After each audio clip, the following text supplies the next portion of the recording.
We'll start off by saying just that's a heck of a basketball game, and that was one as a coach. I made a comment, and please take this the right way, but because I'm not making a comparison, but I guess what did Pete Rose say to Sparky after Fisk hit the home run? Wish they could play that game back. That was a game that was just exciting game to play in and coach in, and that's what college basketball is about. And, really impressed with Memphis. They came in 14th, I think, in terms of offensive pace, and ran the shot clock down almost every possession. So they hadn't played like that all year. So they came in with a completely different game plan that took a while to get accustomed to and took a while to adjust to. And I thought that was a big part of the game.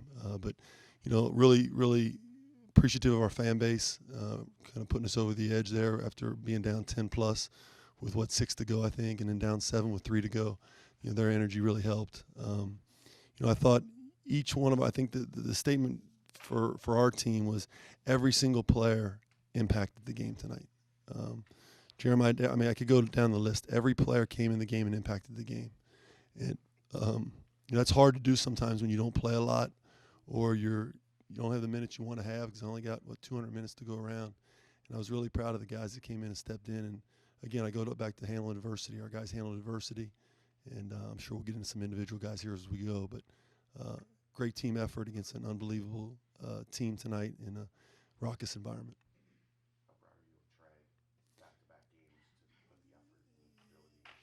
I mean, to make those 2 free throws and then to make the play at the end and get 19 rebounds, you got to be high character to do that. And that's what Trey is. Trey's a high character guy. I've always said he's the most physically conditioned athlete I've coached, and he keeps showing. I mean, his motor never stops. And we want to bring men in this program that we got to pull back, not push forward. And he's the perfect example of a guy you got to pull back instead of push forward.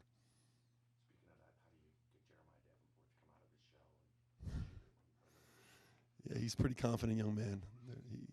When we signed him, I told our staff we'll have to pull him back instead of push him forward. He's the definition of the type of young man we want in terms of energy. Yeah, yeah, a lot of similarities. Oh, I'm well aware.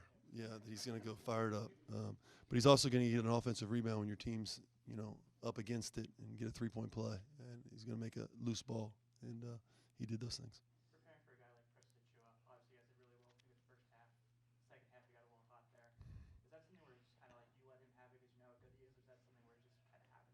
Yeah, we didn't let him have it. The number 11 and it really hurt us in the first half, and so did Ellis. Had really hurt us in the first half.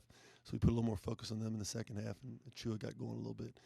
Achua didn't have a great game first game in the first half because of Trey Scott. And I've said it from the beginning, and I'm going to keep harping on this guy's the best defender in the league. Okay, so I hope people realize that. But there's a reason Precious is going to have a 15-plus year NBA career. I mean, he's an elite player, and you don't keep those guys down the entire time.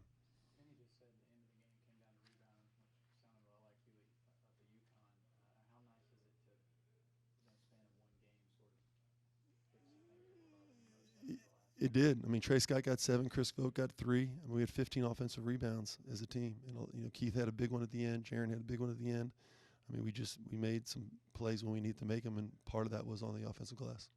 John, you talk about college basketball and just games that are tough to win, games that mean a lot come mid-March maybe. How tough is it to win a game like this? I mean, UC wins a lot at home against conference opponents, but down by 10 late to win the way that these guys did tonight. How tough is that? It's extremely difficult, and it's not something we want to do all the time. But again, give credit to your opponent. I mean, they put us in those positions. Now, our 2 leading scorers got 2 fouls in the first 2 minutes of the game. Okay, so that completely threw off our rotation. So now you got a team coming in with a game plan that they've never done before, and you've got 2 players in your your best players who are on the bench. So your rotations are all messed up. You got guys at different positions. Trey Scott's playing the 5. We're doing different stuff. And we were a little discombobulated until we got to halftime. And so to give credit to our guys, they figured out a way. And I thought we did a good job of sustaining defensively in order to stay in the game. They could easily got up 10 or 11 in the first half and then pushed it in the second half. The game been over. But our bench came in and sustained it defensively and kept us going the right direction. But I can't harp on enough. Those guys getting in foul trouble and the change of game plan, those are 2 major curveballs for our team that we had to handle. How important was the 1-3-1 at the end of the first half to It was really important until we gave up a 3 on the last possession in it. But it was. No, there's no question. It was extremely important. And, we knew we'd have to play it when we're dealing with bigger guys because we're a little thin in the post. Plus, the 1-3-1 protects you against fouls. So I had Cumberland and Jaron in the game, and I could put him in the middle of it knowing he's probably not going to foul in the zone. Yeah, it was very unexpected. I hadn't seen it all season. Again, another thing you hadn't seen all season. So we had to make some adjustments to it. The guys are running around, Coach, what are they? They're in a box and one. And so, our flow game can go against box and ones. And then what we started doing is running a lot of high middle flats. So it just takes a while to get accustomed to it once we got it. We haven't worked on a box and one all season, even in practice. So. No, not really, because it's tough to do on a post player because they don't bring the ball up the court. Other guys make shots. That's the first philosophy. The second thing is to make sure that you utilize that guy as a screener and a guy as a ball rotation guy, and then attack gaps and not fall in love with jump shots. Is that why you had Micah bringing it up so you could get Jaron off to the side? Yeah. Obviously, it wasn't Jaron's best game, but pretty big play going at Precious in overtime, getting him one. I didn't even realize he was 1 for 7. Yeah, he was great. I mean, he just makes the right decisions. So he's getting in the lane. I mean, he went 1 for 7. I thought he played great. I really did. I mean, from my perspective, he did. I mean, he did the things he needed to do to win. John, how much is this a game? You talked about other guys stepping up in the game flow, kind of being messed up, where you can kind of see these guys. In practice they can play, but out here in a spot like this, where you're like, we can ride with these guys the way they play tonight. There's no question, and I believe that. I believe any of our guys I can ride with them because I believe in our guys. I mean, Keith Williams. He didn't play necessarily great, and then I sat him for quite a bit of time, and he didn't put his head down. He didn't complain. He came out and he played awesome the last 3 minutes and had the big dunk and the big offensive rebound and a steal. I believe in all our guys, and the veteran guys are the ones that understand it the most, and they've been through it, and those are the guys we're going to ride. But, I have no problem with we had 2 freshmen on the floor in a nationally televised game that we had to have against Memphis, and we rode with them. So.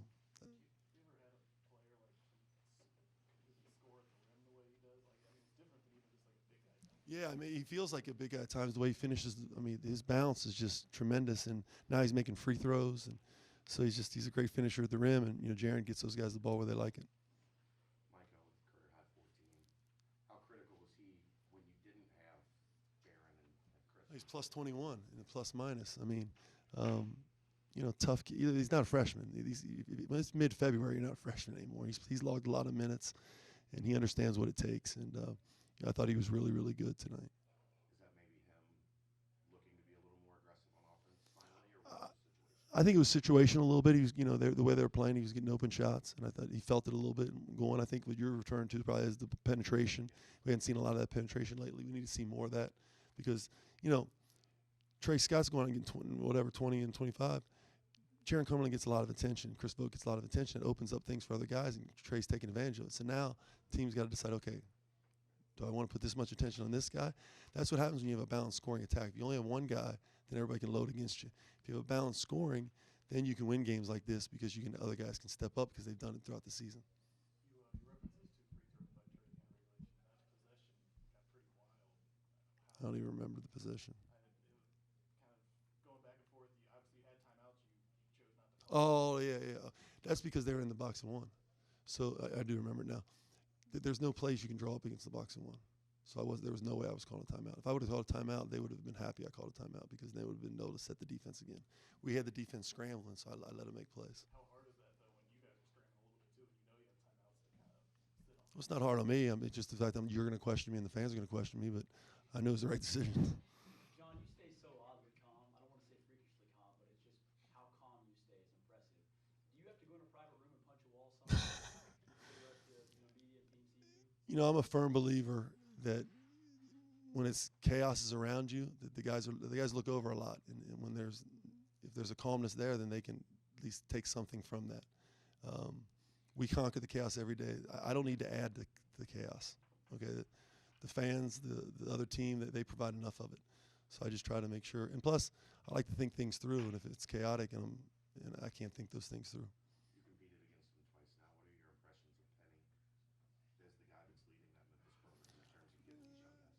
Yeah, I mean, I was impressed watching Tate leading in. I mean, to get them to defend the way he does is hard. And that's why I've always been impressed with what Cal's done. To get these guys to do that, at that young of age is not easy, and they have to continue to do it. If that's the route they're going to take, that's challenging. That's exhausting.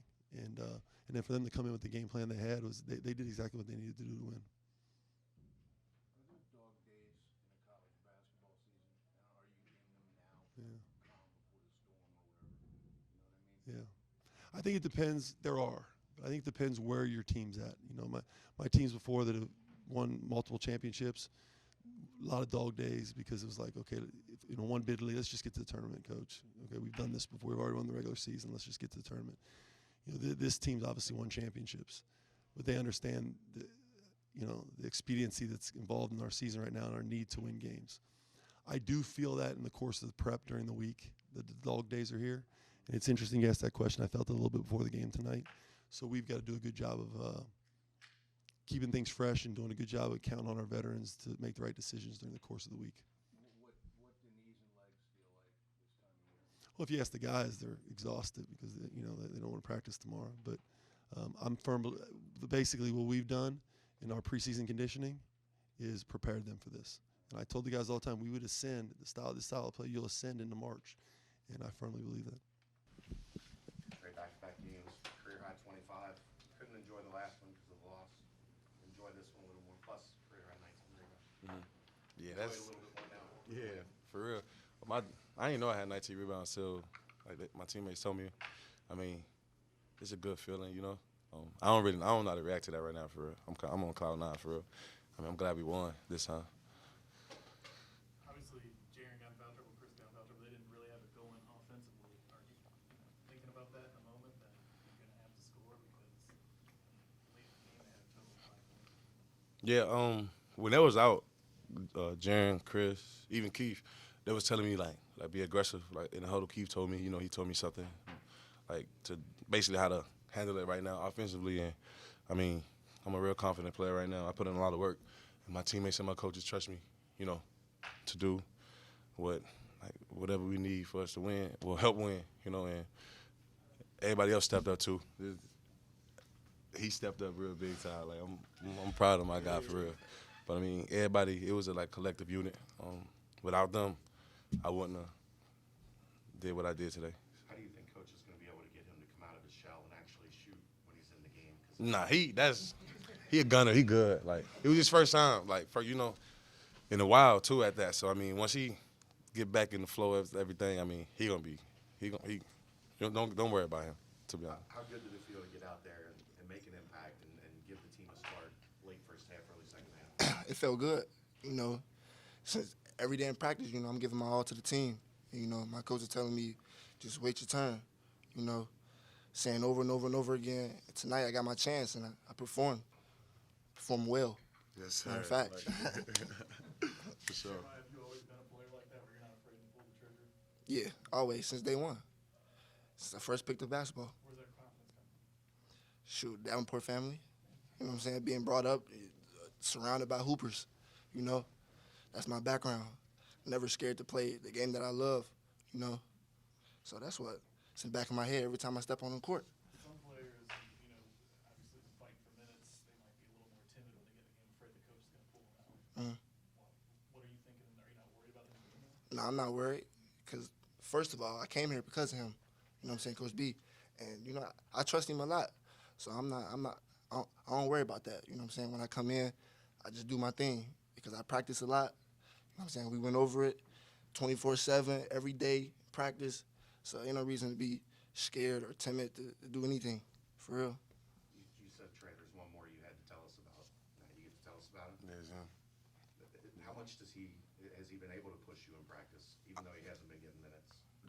To be honest with you, I thought I'm a hard worker, but he's most probably the hardest worker, in the gym that I ever practice with, seen, play anything. To be honest, so he pushed me to my limits every day, every single day. I mean, it helps me, and obviously it helps him. Like you seen what he did tonight. That's typical. He do that every single day. He probably making the threes he hit in practice, he would have went in. That's why when he shot on the bench, if y'all can see the bench, you don't caught up. Thought it was good. But I mean, he pushes not only me but everybody. And when he get in the game, we expect nothing less. I got the same confidence in him that I do in Jaren, Keith, Javen, all the other guards. So I mean, that's every day with him. Like, he gonna be a real, real, real great player at Cincinnati. That's love. That's Facts. love. That's true though. Trey, That's I love. know that you were really frustrated Sunday at UConn the way things went down the stretch. How important was it for you guys to come back and be able to have a strong finish? I think you were down 10 with 6 to play. Yeah. 7 with 4 to play. You guys were able to finish that off. To be honest,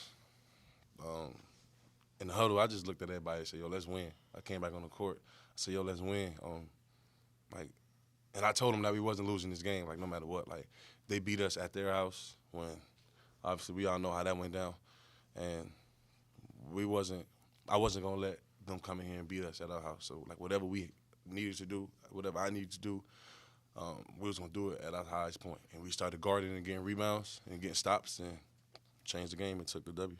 Was there anything different to get those stops, or was it just digging in and doing what you needed to do? When they went on their little run, we all kind of got in a little, like, I don't know how to say it. We kind of like fell back a little. We wasn't as aggressive. We started being more aggressive, and we started playing like we wanted to win the game. Like we knew we were going to win the game. And once we started doing that, we won the game. What's going through your mind on the foul line and the regulation, even with those 2 free throws? Big time players make big time plays. And I see myself as a big time player, just like everybody else who had on red tonight. And I needed to make those shots to, keep the game going. Like, 'cause we only got a few more weeks guaranteed, and I love the team. I love these guys. So, we lost that game. We don't know what's promised afterwards. So I had to make that to keep our game alive and to keep our season alive too. Would you stamp that? Like, I know you got more games left, but would you stamp that as like their senior moment, making those 2 free throws? Most definitely, yeah. That's those 2 free throws, big time. Like, I can't wait to talk to my mom, and my dad, and my grandma back home about those 2 free throws. Not the game, just the free throws for real. But that was my moment right there. Jeremiah, you've dreamed of this. Coming to Cincinnati, being a Bearcat for a long time, to play like that in a sold-out arena, in a big game on national TV, what does that mean to you? Is it set in yet, or? To be honest, like, I wasn't even thinking about that. Like, ESPN, none of that. I just thought it was a regular game. You know what I'm saying? It's another game. And, like I said, just waited my turn. And when I got out there, it wasn't nothing. Like, it was something brand new to me. It was already in the back of my head. Like, once you get out there, you should already know what you got to do. So that's what it felt like to me. It ain't bothered me. You really played a good game, bro. Yeah. You Appreciate really you, made bro. some big time plays, man. Couple more. Trevon, what do your legs and knees feel like this time of year? I feel good. I take care of my bodies. I feel good. Like, Bob, Mike Rayfeld, the rest of our coaches, they stay on us every day about taking care of our bodies. So, it's a long season, so we could stay in the best shape, stay feeling, the best. And I feel great right now. I can go back out there and play some more, to be honest. Trey, you had that big putback in the first half. At the next stoppage, looked like Mike Miller might have jacked you up a little bit. What did you say? Nah, I think I went down and got a foul. Somebody had fouled, and like we made eye contact, and it was just one of them plays where like you look at him and like he knew I was gonna say something to him, so he started smiling. Then I like said something to him, and then he said something back, and I just dapped him up. With respect. Nah, it's cool. But I got respect for what he done as Mike Miller and the head coach. So. We good?